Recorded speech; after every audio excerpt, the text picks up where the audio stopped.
حفتية سليمانية طيارة هن هاجي مطابع حفتية سليمانية دا كو روجا سليمانية برنياسين لي أفصل ذاكرنا حفتية سليمانية أفريكاش دام فيت أم السر بنياتنا يندرس بنا سليمانية باغن تناوى ميشو دا هل مثلا بوفيتشان دجي من فانداريا مامستا عبد القادر الصابر كريم مامستا إيزان كويت قال مدى مامستا زور بخير بين بين تنباش مامستا قال السر بنياتنا سليمانية وابزام إيوا شجرة دارة تشبيلني ودرستان كردوا وكو ميجو زيادة لسر وقصبكم مثلا ايوه شلون او دارتان دروست كردو لسر بنياتنا سليماني بله اسپاسی کنالی ارتی دکم بوم در فتره خسانی زوبا کورتی محکومی کریم ماوکا تن بنای شاعر سليماني ميجونسان بتابتي ميجونساني غير كرد كان رايش انا الشاعر سليماني عندي كان ديبنو بصال 1500 عندي كتي شان ديبنو بصال 1906 هجري واتا 1500 زايني بتابتي ياسر العمري عفوا لكتب غاية المرام في محاسن بغداد دار السلام ده لو كتب بدا باسي دكات دوات الهندسة سرچاوي تريشبان هي سرچاوة أجنبي كان بابلين أوانش بوش ويا عفوا ميجو سليماني دبن بو 1500 محمود باشای بابان كمان إبراهيم باشای بابانا بناخي شاري سليماني بالرياض دتن كدايم مزرين أو كاتانا بلين لسد دبوكي بلين دبوكي سكا قرديك بوا اللي بدا قندي مالكنديها بوا أو قندي مالكنديها دي جوسنو بو شويني كتير اللي بدا سرايك دولو سكن بو بارزاكدن عفوا سربازك دولو سكن بو بارزاكدن سراي سليماني واتي يكن بناخا ليو دس بيكا أو قندي مالكنديها كلاسر أو بلين دبوكي إسابوا وهندێکی شی ئێستا بازاری کاسۆمۆڵ دروست بوو ئەوە شوێنێکی گرنگی پاشماوەی کۆنە کە ئەگەرێتەوە بۆ 2500 ساڵ پێش زاین یعنی بنیادانی سلێمانی لەوێ دەست پێ کردووە طبعا ئەو شوێنە زۆر ئەسەریە دەبوایە وای لێ نەکرایە کە ئەو شوێنانان هەموو تێکدا بڵێن هەموو وێرانە کە کردیانە دوکان و ئەو شتانە دەبووە ئەو شوێنە بماتە چونکە کاتی خۆشی کە ڕێژ دێتە سلێمانی 1820 لەگەڵ محمود پاشای بابانە قساکە ئەڵێ ئێوە ئەوەتان کرد چی بوو ئەڵێ ئێمە هەندێک شتمان دۆزیەوە کوپۆ و گۆزە و هەندێک شتی ترمان نووسیوەتەوە لە سەری نووسراوە کە لە سەری نووسراوە بۆ نووسینە ئێمە نەمازانێ ئەو نووسینە چییە کەواتە ئەوە نووسینی مێخکێ دەگەڕێتەوە بۆ پێش زاین ئەو شوێنە دەبوایە بپارێزرایە وەکو خۆی چونکە لە وڵاتان شوێنێکی بچووک بێ شوێنێکی گەورە بێ دەیپارێزن بەڵام لێرە دەکەن دوکان و بازاڕ شارەکە قسە بکەین ینی سەرەتا چی بنیاد دەنرێت سەرەتا باس لۆکرە و بینایە بوونە دواتر دەزەکرێت بە دروستکردنی دوای ئەوە سەرای سلێمانی کە 1600 بنیاد دەنرێ ئیتر لە تەنیشتی بڵێن لە بەرامبەر سەراوە دوکان و بازار و شتیوا لەگەڵ هەندێک گەرما و شتیوادا دەمەزرێ هەتا گەرماوەکە بۆ لە پشتی مەسەرن سەرای سلێمانیەوە دواتر فەرمان دەدا ئیبراهیم پاشای بابان 1684 کە زەمانەکەشی دیار نییە لە کایە بڵێن چمایەکە چ ڕۆژەکە بڕیار دەدات کە لە کۆچ بکەن لە چیای ئەزمەڕۆ بەدی بدەستە چەپا بێن بۆ شاری سلێمانی و ئەو شارە کە هاتوون تر خانوشتەکان بەشی زۆری ئامادە بووە لەگەڵ دوکان بۆ شاری سلێمانی ئاوادان دەکەنەوە کە بیدایەتکە دروستی دەکەن لە قەڵاچوالان هەمویان لە قەڵاچوالان و پایتەختەکە دێ بۆ سلێمانی لەگەڵ ئەو کتێبخانەیە کە کاتی خۆی لە قەڵاچوالان بووە ڕێگاکە ئەوەنە دوور بووە بڵێن کۆچ بکەن مەسەن لەوێ بن بۆ قەڵاچوالان لە سلێمانەوە زیان نزیکە 20 کیلۆمەترەوە شاخیش لە بینە هەیە شاخی ئەزمەرمان هەیە لە بینیان نەگۆژە ئەکەوێتە ئەزمەر لەو لاوە بەبەری ئەو لا هاتون بەبەری ئەم لای هاتبن تەمەن ئەو شاخان و لەو دیشۆکاچی بۆ هەموو تەپۆڵکە و گوردیشتی وایە بە وڵاخی بەرزە هاتون و طبعا ئەو کەسانیشی کە هاتون بەشێکیان پیشەوەەر بوون بەشێکیان لە ڕوو سەربازیەوە بوون بەشێکیشان پیاوی ناسرا بوون لە بوارەکانی ترا میری بابان ئەوە فەرزی کردو ئەوانە بێن سەرچاوێکی سەرچاومێژوەکانەوەیان ساغ نەکرێتەوە کە سەرەتا ژمارە و کەسانی کە ڕویان کردوتە سلێمانی بۆی شارەکە دروست بکەن و دایبمەزرێنن چەند بن بە نزیکەی چەند هزار کەسێک چەند کەس نازانین بەڵام بەپێی ئەوەی کە من کتێبی شەجەرەکە وەکو ئاماژەی پێدا دادێ بە کتێبی شەجەرەکە تەمەن ئەو بنەماڵانێک کە بیدایەت هاتوون وەلو بەشێکیان هەن لە قەڵاچوالان کە هاتوون ئەوانە دیارن کە چەند بیدایەتەکە هاتوون بەڵام ناتوانین تەحدیدیشەکەی بە تەواوەتی چەندین بنەماڵ نازانێت چەند بنەماڵ ئەچێ بۆ نزیکەی 80 بنەماڵە لە دەرەکە 80 هەندێک سەر کە هاتوونی سلێمانی تقریبا 70 بنەماڵە هاتووە دیارها بنەماڵێکیش چەند ماڵێک بوون چەند خێزانێک بوون چەند خێزانێک بوون بۆیە دەبینی سلێمانی کە دروست دەبێ وەکو شارێکی گەورە سەیری لە دەکرێت شوێنەکانی دیکەشەوە خەڵک ڕوو دەکاتە سلێمانی و کات یاخود تەنها لە قەڵاسەوە لە نەخەڵکاتەوە بدایەتیان هەر لە قەڵاسوالانەوە دوای میری بابان میرەکانی بابان کە یەکرە دوای یەک دێن بەڵا بە تایبەتی میرایان پاشا خەڵکی دەنێرێ بۆ ئەم دیاتانی دەورە پشت بۆ شوێنەکانی تر ئەڵێ هەچ کەسێ خاوەن پیشەیە یان لە ڕووی زانەیەوە مەسەن ئەو کاتە مەلا بوو یان پیاوێکی دەرزی بووتۆ تۆ لە حوزر و مزگەوتەکانە بێ بۆ شاری سلێمانی خانوشتەکەشی هەموو شتێکی لەسەر ئەرکی میری بابان دەبێت ئیتر لەبەرەوە وردە سلێمانی ناگاتە بدایەتەکانی سەدەی 19 هەم شاری سلێمانی وەکو شارێک دەناسێت بەپێی ئەو گەڕیدانە کە باسی دەکات گەردەیەکی ئەرمەنیمان هەیە پێش ڕێچاتە بە 1912 سلێمانی دەبینی وەکو شارێکی وەکوکێکە لە شارانی کە لە ناو دەوڵەتی عوسمانیدا دەبێت شارێکە هەموو هینەکانی تێدایە بڵێن سیماکانی شاری تێدایە ئەمە لە دوکان و بازارە ئەمە لە پیشەوەرەکانە ئەمە لە بیناکان ئەمە لە حکوڕانەکەی کە لە سەرای سلێمانیا کراوە و ئەڵە لە ڕوو سەربازیشەوە طبعاً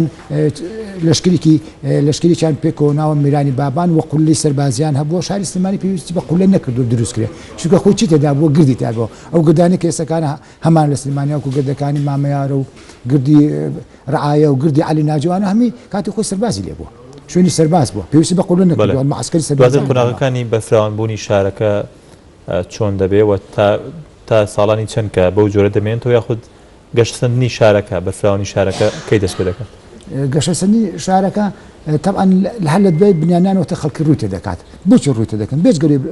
میرانی بابان داوا لە خەڵکی دەکەن و خەڵک دەنێن بۆ شوێنەکان ڕووی تێدەکەن بۆچی کۆ لەبەرەوەی لە ڕووی ئاینیەوە بڵێن لە ڕووی زانستیەوە کە ئەو کاتان لە حوزر مزگەوتەکانە بۆ دەرزی تاوەتراوەتەوە وەکو شێخ معروفی نۆدی ئەوان باوکی کاک ئەحمەدی شێخ و چەندی کەسی تریش تەمەن چەندی شاعریشی تێدا بووە لەو کاتانەیە بۆتە کۆڕی ئەدەبی تاکراوەکو سالم و ساحب قەران و مستەفا بەکی ئامۆزای ئەوانە دوای ئەوەش نییە لەبەرەوەی پیشەوەری تێدا بووە لەبەرەوەی بڵین جۆرە سەربەخۆیەک بوو ناتوانین سەربەخۆی تەواو چونکە سەربەخۆی تەواو نەبوو منیشینە کوردەکان ئەمانە هەموو وایان کردو ئارام و ئاسایشی تێدا بۆ خەڵکی ڕووی تێ بکات ئێستا خەڵک شوێنێک پیشەوەری تێدا بێت و کاسبی تێدا بێت ڕێگەی توجارەتی تێدا بێت خانی تێدا بێت کە کاروانسەرەکان وڵاخەکانن لە خوارەوەدان و لەسەری شەوە خانەکان ژوورە وەکو ئوتێل لەوێ دائنیشن هەموو ئەم سیمانی شاری تێدا بووە بۆیە خەڵکەکە ڕووی تێ کردووە یعنی گەورەش بۆ تەمان چەندین گەڕێک بۆ گەڕێکی ئەمە مەڵکەنی ئەمە کانسکانە ئەمە دەرگەزێن ئەمە گۆژەیە وهروەها تەنانە مەسیحیەکانیش لە بەشێکی گەڕێکی گۆژەیە گاورانە دانیشتون جوولەکەکانی دوای هاتون لە خوارد گەڕێکی سەرشەقامەوە گەڕێکێکیان بۆ خوان کردوەوە ئەوانە چەند قبول کراون لە کۆنەوە مثل مەسیحی و جوورەکە ئەمانە لەگەڵ مسلمانەکان ئەوان لەو سەردەمەیە چەند قبول کراون تا ئەم سەردەمە تەمان ئەمانە لە بدایەتەکانی سەدەی 19 هەمەوە هاتون کە زانیوانە شاری سلێمانی شارێکی هەموو سیماکانی شاری تێدایە مەسیحەکان وەکو لە کتێبەکەی خۆمان ئاماژەم پێداوە هەندێکیان لە قەرەداخەوە هەندێکیان لە کەرکووکەوە هاتون یەک دوای یەکێکیشان لە سنەوە هاتووە ماڵێکی تریشان هەیە لە مەسیحەکانی مووسڵ لێەوە هاتووە ئەوانەی پێش 1940 باس کردووە جوولەکەکانیش خۆی جوولەکەکان کوردن و هەر لە هەر لەم ناوچەیان نیشتەجێ بوون جوولەکە خۆ نەک لە سلێمانی لە هەڵەبجەش هەبووە شوێنی تایبەتیان هەبوو لە حەڵەبجە جوولەکە هەبووە لە قەرەداخ هەبووە لە پێنجین هەبووە لەگەڵێک شوێنی تە جوولەکە هەبووە دوای هەندێکیان لەوانەیە هاتووەتە ناو شاری سلێمانیەوە بە حکمیەوە شارەوە تر کاسبی تێدایە شتی تێدایە و دوای دامەزراندنی شارەکە بەڵێ دوای دروستکردن و دامەزراندنی شارەکە و ئەوی کە خەڵک ڕووی تێدەکات و خەڵک نیشەجێ بێت هەیە گرنگی زیاتر بەچی دەدرێت لە شارەکە لە ڕووی ئاوەدانکردنەوە ئێمە دەزانین من نشینەکانی کورد زۆربیان موسەساتی نەبوون واتە دابوو دەستگاکانیان کەمتر بووە چونکە دەوڵەتانی وەکو سەفەوی دواتر قاجاری وەر وا دەوڵەتی عوسمانی بەی شێوەیەک نانیشت وەکو دەوڵەتێک حکومڕانی بکەن نانیشتۆ بەڕاستی لەبەرەوە بەڵام لە ڕووی باری ئابووریەوە باشون لە ڕووی کشتتوکاڵەوە باشون لە ڕووی بازرگانی و هەر زۆر باشون شاری سلێمانی تیجارەتی کردووە لەگەڵ شارەکانی ئێران هەروەها لەگەڵ رووسیا ئەستەرخانمانەیە کە پێڵ ئەستەرخان هەروەها لەگەڵ ئەستانە هەروەها لەگەڵ بەغدا هەروەها لەگەڵ شامیشە ئەمە لە ڕووی بازرگانی و تیجارەت و چەندین شت لێەوە کڕاو و چەندین تیژ لێرەوە بردراوبووە من ناوی چەندین کەسم لایە کە کاتی خۆی توجار باشی بوون لەو کاتانە هەروە حەکیم باشیشی تیا بووانەی کە بڵین پزیشکی هەروە پیشەوەری چاکمانە بووە چەکیان دروست کردووە هەروەها خەنجەریان دروست کردووە هەروەها چەندی شتی تریان دروست کردووە یەکێ لە ڕۆژناسەکان ماڵ کۆم دەڵێ ئەلە شاری سلێمانی وەکو ئەوەی دەیبینم لە ڕووی پیشەوەریەوە کەمێک تاڕادەیەک نزیکە لە شارە پێشکەوتوەکانی تری دەوڵەتی عوسمانیەوە کە پیشەوەری تیادایە لەسەر ڕۆلی ژن ئەگەر قسە بکەن لەو کاتە ڕۆلی ژن چۆن بووە تا ئەم کاتە ئێستا ئەخ تۆ ئەبێ زەمانەکان جیاکەینەوە سەردەمی فەرمانڕەوایی منشتنی بابانمانە تا ساڵی 1950 کە دەڕوخێ بە دەستی دەوڵەتی عوسمانی لە دوای عوسمانیەکان دێن اینجا دواتر لە ساڵی 1970 کە حکوومەتی شێخ مەحموود لە مانگی 11 هەر لە 18 1970 دروست دەبێت دوای ئەو حکوومەتی تری شێخ مەحموود هەر دادە مەزرێ دوایی لەلایەن بەریتانیەوە دەڕوخێنرێ ئەمانە زەمانەکانیان جیاوازە بەڵام ئێمە ئەگەر بێت و سری بکەن جارە بەنسبەت مسلمانەکان و مەسیحیەکان و جوولەکەکانەوە هەتاکو ئەو کاتانە جوولەکەکانیش کۆچیان کرد آخر کۆچیان 1952 بۆ ئیسرائیل هیچ کێشەیەک نەبوو لە نێوان ئەم لانەیە ینی مەسیحەکان و جوولەکەکان و مسلمانەکان یەک کێشیان نەبوو وەکو برا هاوتەبا بوون تەنانەت ئەوانە پشتگیری بزوتنەوە ڕزگاری خوازی گەری کوردیشان کرد اینجا بنسبت ئافرەتیشەوە بڵێن ژنانەوە ئەوانە بەڕاستی هیچ کێشەیەک نەبوو دابوونەرێتی کوردەواری چۆن بووە هەر بەو شێوازە بۆ لە شاری سلێمانیا و قەید نەبوو بەنسبت ئەوانەوە یعنی کوردەواری هەلو پێش چۆن هەبوو بڵێن ژنان لەگەڵ وێلادەکانە لەگەڵ پیاوانە هاوبەشیان کردو لە بوارەکانی کوشت و کاڵ و ئەوانەدا بە هەمان شێوە لە سلێمانیدا بۆ جۆرە هەر لە سەرای دامەزان وەک لە گەشتەکەی ڕیچی شامەژەی بۆ دەکرێت چەند ماڵێکی کلدانی یاخود ئەرمەنیش تێدا نیشەجێ بوون ئەوان کێوە هاتون و کات ئەوانش لەم ناولە هاتن ئەرمەنەکان بەڕاستی زیاتر لە کەرکووکەوە هاتون کەرکووک و مووسڵ هاتون ئەرمەنی لەبێن لە بەغداش هەم بەس کەمتر ئەو ئەرمەنیانە دوایی کەمتر دەبنەوە لە سلێمانیا زیاتر هەر ئەوانتر دەبنەوە نازان بەرەو شۆ دەچێت سەبارەت بە بواری خوێندن و خوێندەواری و بواری پەروەدە ئەو کات سلێمانی چۆن بۆ ڕۆژی چۆن دەستی پێ کردووە دوای بنیاندانی شارەکە دەبنانە شارەکە وتمان یەکەم مزگەوت کە دروست دەکرێت دوای ئەوی مەڵکەندی مزگەوتی گەورەیە کە بابانەکان دروستیانەکە بڵێ میرانی بابان لەوێدا چیان کردو لەوێدا شوێنیان داناوە ژووریان داناوە بۆ ئەوەی دەرس بوو بترێتەوە بە منداڵانی کورد تامان خۆ کاتان ئەزان هەتاوەکو ساڵی 1993 کە قوتابخانەیەک لە سلێمانی کراوە بە ناوی ڕژدە سعید پاشای خەندان کردوێتەوە ئەو قوتابخانەیە کاتی خۆی لە بەس لە هێنا بوو لە بەغدا هەبووە ئەمە تا ئەو کاتانش تا دوای ئەویش تاقان هەر لە حوجر و مزگەوتەکانە دەرس بوتراوە نەک لە سلێمانیا لە زۆربەی شارەکانی ئەم ڕۆژهەڵاتی ناوەڕاستە هەر لە حوجر و مزگەوتەکانە بچوە قوتابخانە نەبوو بڵێ قوتابخانە لە سلێمانیدا لە دوای 1970 ئەوانەوە قوتابخانەکان دروست دەکرێن بواری خوێنیش لە حوجرەکانە برەوی پێدراوە و شوێنەکانی حوجرەکانە برەوی پێدراوە ئەزانی بۆچی لەبەرەوەی سەرەکەی نییە مەسەڵەن هەندێک کەسایەتیمانەیە کە دەرسی بووتۆ بۆوانە لە حوجرەکانە شوێنیان بۆ دابین کرد ئەو کتێبانەی کە خوێندووان هەرو کتێبانە بووە لەو کاتانە لە ناوچەکانی تریش خوێنراوە کتێبی ئاینی خوێنراوە کتێبەکانی تریش مەسەڵەن هەندێک کتێبی علمیش خوێندراوە لەو کاتانەدا علمی فەلەک و علمی طبی ئەو ئەوانەش خوێنراوە بەڵام بە شێوەیەکی زۆر قوڵناوە کوێسەکانە هەموو ئەو کتێبانە لە دەور و پشتەوە هێنانە زیاتریش ئەو کتێبانە عەرەبی فارسی بوون کتێبەکان زیاتر تورکی کەمتر تیا بووە بۆی دەبینی خەڵکی سلێمانی لەو کاتانە عەرەبی فارسیەکەی خوێندووە کوردیەکە بە کوردی نەبوو کتێبەکان زیاتر بۆ دوو زمانە بوو باش لەسەر نقطەی تەحەولی سلێمانی قسە بکەم لەکوێ بووە و چۆن بووە یان دوای فڕۆخانی میرنشینی بابان دوای ئەوە ئەگەر قسە بکەن ئێوە لە ڕووی مێژوویەوە قسە لەسەرەوە بکەم زان لەو کاتە چۆن بوو لە دوای ڕووخانی میرنشینی بابان لە ساڵی 1950 تەمان عەبدوڵڵا پاشا دەکرێتە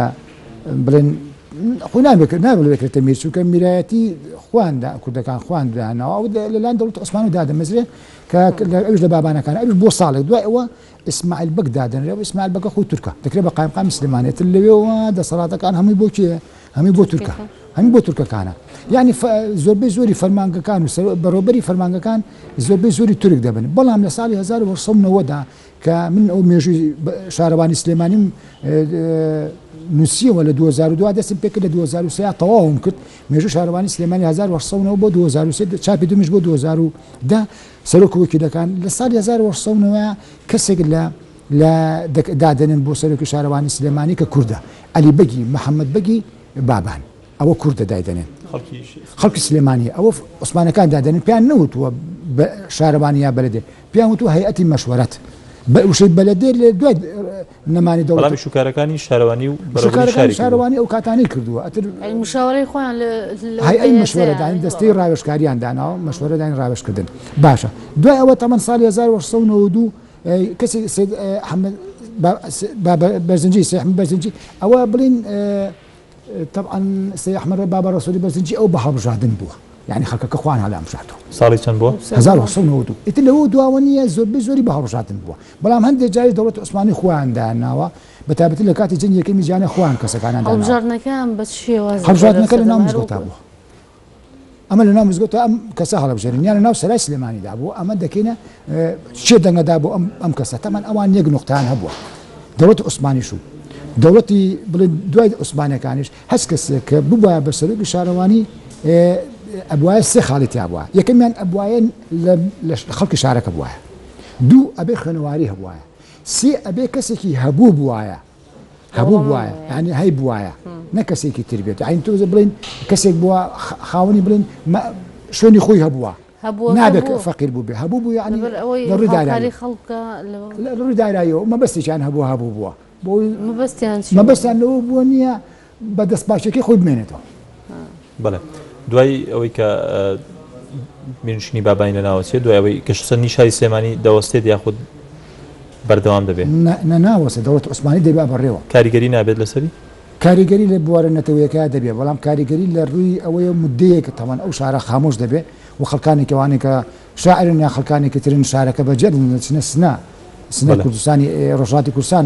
دەوڵەتی عوسمانی دەیانگرێ تەنانەت نالی شاعر لەو کاتانە لە حەج بوو کە زانێ میرنشینی بابان دڕۆخاوە ناتۆ بە سلێمانی چامێک دەنێرێ بۆ سالمی سەحەبقڕانی برادری ئەوڵێ قوربانی تۆزی ڕێگەتم لێو دەچێت بۆ کوێ لێو دەچێت بۆ شام لە شامش وەچێت بۆ ئەستەمبول دروستبوونی حکومەتی عێراقی دیارە بەشێکی مێژووی شارەکە لەوە دەست پێکە کە دوای دروستبوونی حکومەتی عێراقی ئەو کاتە بارودۆخی شاری سلێمانی چۆنە بێت کۆمەڵی شۆڕشی جۆراوجۆر دەکرێت سلێمانیا بۆ حکومەتی شێخ محمود لێرە دادەمەزرێت سێک ئەزانی چۆنە لە پێش ئەوەی شارەوانی دامەزرێ دایرێ تاپۆ دادەمەزرێت لە سلێمانیا لە کۆتایەکانی 1960 ئەوانە دادەمەزرێت شارەوانی عفو دایرێ تاپۆ دادەمەزرێت هەر ماڵێکە خانەکەی بۆی ڕقمێکیان ناوتە 5 قڵەمە دوای قڵەمە تاپۆیان بۆ کردووە یعنی ئەو ماڵە هی خۆیەتی تاپۆکە پێ دەڵێت سەنەدی خاقانی نەک ئەوەی کە خەڵکی دەڵێ تاپۆ ڕۆژ زمانی مەلکی سەنەدی خاقانی کە منەوە بەکاری دێنم و دوایش ئاماژەیەک دەدەم بە شتێکەوە سەنەدی خاقانی هەر ماڵێکە خات تاپۆیەوە سەنەدی خاقانیان بۆ کردو سەنەدی خاقانی تاوان ئەوە شتێکی ڕسمیە ئەو سەنەدە دوو نوسخەیە نوسخەیەکیان لە سلێمانی نوسخەیەکیان لە بەغا بوو پێش ئەوەی بەغدا بگرێت لە مارتی 1970 لەلایەن جەنەرال مۆدی سەرکردەی سەربازی بەریتانیا هەموو نووسراوەکانی خۆیان بە وڵاغ دەوڵەتی عوسمانی بردی بۆ مسر شو بردی بۆ ئەستانە تاپۆکە چۆن بۆیان چۆن تاپۆیان کرد هەر کەس هات خۆی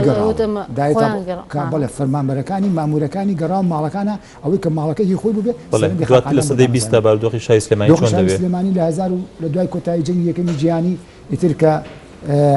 عوسمانەکان ئەشکێن کە ئەشکێن ئەتر مەجموعە سەربازیان لەم مەنتیقەیە دەمێنێتەوە شێخ محموود دەزانێت کە کەرکووک گیراوە لەلایەن جەنەرال ماشاری بەریتانیەوە دوو کەس دەنێرێ بۆ لای جەنەرال ماشار ئەڵێ ئێمە پێشوازی لە سوپای بەریتانیا دەکەین بێتە ناو سلێمانیەوە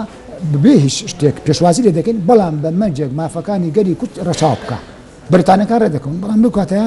ئیتر عوسمانەکان بەڕابەری خەلیل پاشا کەرکووک دەگرنەوە هەر لە مانگی پێنجە بەریتانیەکان دەکشێنەوە دواوە یعنی تقریبا بەرەو دووز دەچن دوای مانگێک تەمان کە بەرەو دوو دەچن لەوێ دەزانن شێخ محموود پەیوەندی بەریتانیەکانەوە خەلیل پاشا محکەمی شێخ محموود دەکات و فەرمانی ئیدامی بەسەر دەدات بەڵام لە شانسی شێخ محموود عەلی حەسان پاشا دێت شێخ محموود ئیدام ناکات دەڵێ ئێمە فەرمانڕەواییەک یان خۆبەرەوەبردن لە ناوچەی سلێمانیەش دەسەڵاتی دەوڵەتی عوسمانی دابکات شێخ محموود لەبەرەوەی بۆ وەکو تاکتیکێک ئەوە دەکات دوای کە ئینگلیزەکان دێنەوە جای شێخ محموود پەیوەندی بە ئینگلیزەکانەوە و لەسەر ئەوە ئینگلیزەکان دەزانن کە شێخ محموود مەبەستێکی باشی هەیە بەرامبەریان یەکەم حکوومەتی کوردی لە باشووری کوردستان بەڕابری شێخ محموود و ڕاوێژکارەکەی مێجەر نوئید لە هەژدەی 1970 یەکەم حکوومەت لە باشووری کوردستانە ئەو کاتە سنووری فەرمانڕەوایی حکوومەتەکەی شێخ محموود تا کوێ دەکات ناوچەی گەرمیان و سلێمانی بووە ناوچەکانی بادنان و هەولێریان نەخستوتە سەری تەنانەت ئەوە شێخ محموود چەند جارێک داوای لە جەنەرال ماشار کردووە و ئەوش داوای لە حاکمی سیاسی گشتی عێراق بکە ئالنۆرتە ویلسن کە ناوچەکانی تریشی بداتە سەر چونکە شێخ محموود خەڵکی نادە بۆ ئەو ناوچانەی بادنان بۆ ناوچەکانی پەیوەندیان باش بۆ ئەو کات پەیوەندی هەندێک لە هۆزەکانی بادنان و هەولێریش پیان باش و بێنە سەر حکوومەتەکەی شێخ محموود بەڵام ئینگلیز ئەوەی نەدەکرد نەیدەکرد دیارە مەبەستی ئەوە نەبوو کە کورد کا بە شتێک ئەگەر بیکردای بۆ ناوچەکانی تری نەخستۆتە سەری هەر دوای دوو مانگیش لە حکوومەتەکە لە مانگی تقریبی مانگی یەک و مانگی دوی 1992 گێچەڵ بە شێخ محموود دەکەن ئەوە کاتێکی زۆری دەبێت مەزانێنە باسیکەم کە مێجەسۆن دەنێرن و ئەوانە لە دوای دامەزانی حکوومەتی عێراقی دیارە مەجلیسی ئایان دروستەکەی لە عێراقا و بەشێکی لەو ئەندامانی خەڵکی سلێمانی دەبن ئەو کاتە بارودۆخی سلێمانی چۆن دەبێت و گەشتسەنی سلێمانی بەتایبەت لە بواری خوێندەواری بڵاوبوونەوەی دوای شەڕی دەربەنی بازان کە مانگی 1990 شێخ محموود بەدڵ دەگیرێت و چەندی کەسی شتەی دەکرێن و چەندی کەسی بیرنا دەکرێن و ئەوانە بینارەکان هەموو دێنەوە بۆ سلێمانی لەگەڵ جیراوەکانەوە شێخ محموود لەگەڵ شێخ محەممەد غەریبی قازاقایی خزمی دەیبەن بۆ کەرکوو لە کەرکووک و دەیبن بەخەڵ محکەمەی دەکەن مانگی تەمووزە محکەمەی دەکەن محکەمەکە حکم ئەیدامە دوایی لە ترسی خەڵکی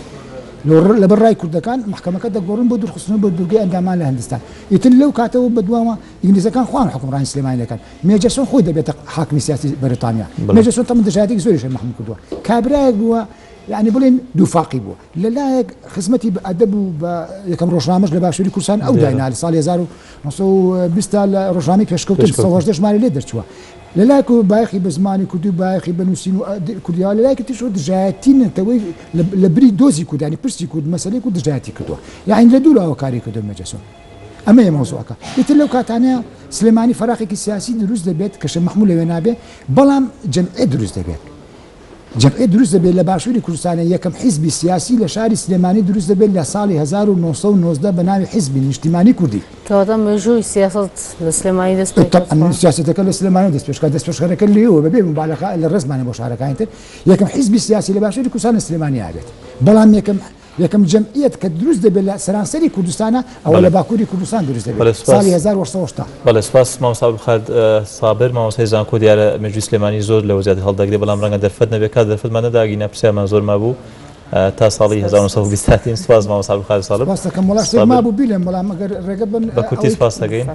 وڵا شتێکی مەسەن ئەمە ئێمانمانەوان لەسەر سلێمانی دەنووسن هاوکاریەکی مادی ناڵێن باسی مادە ناکەن هاوکاریەکی معنەوی بکەن بەتایبەتەوەی بنەماڵەکان هەندێک بنەماڵ هەیە تا ئێسەکانە بەڵگەیان نێناوە ئەگەر وەرە دایرێت تاپۆ هاوکاری ئەمەی کردووە بەڵام ئەگەر ڕێگەمان باسی سلسلەکان کەین بۆی ئەو بنەماڵان تریش حەقی خوانە بێننەوە ئەو داواکاریەمان لەوان هەیە ئەگەر بگا بەدەست مێدەوارنەمە سپاس مامۆستا جارگیریکە بەخێر بۆ بەرنامەکە